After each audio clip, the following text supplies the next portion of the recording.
2 Chronicles 5. So all the work Solomon did for the Lord's temple was completed. Then Solomon brought the consecrated things of his father David, the silver, the gold, and all the utensils, and put them in the treasury of God's temple. At that time, Solomon assembled at Jerusalem the elders of Israel, all the tribal heads, the ancestral chiefs of the Israelites, in order to bring the ark of the covenant of the Lord up from the city of David, that is Zion. So all the men of Israel were assembled in the king's presence at the festival. This was in the 7th month.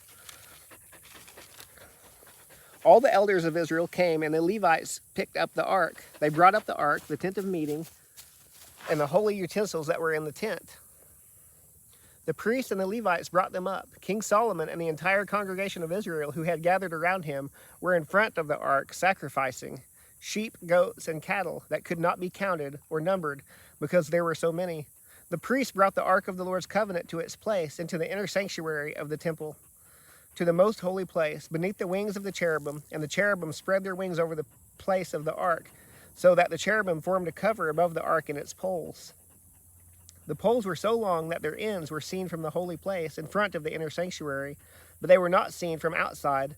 They are still there today. Nothing was in the ark except the 2 tablets that Moses had put in it at Horeb, where the Lord had made a covenant with the Israelites when they came out of Egypt.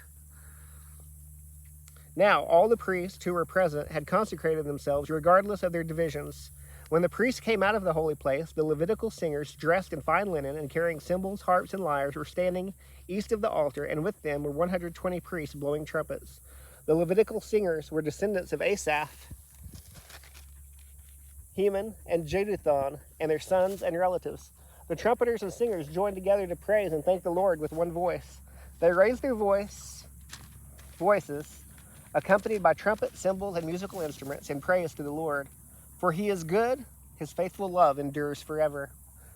The Lord's temple, was filled with a cloud, and because of the cloud the priests were not able to continue ministering, for the glory of the Lord filled God's temple.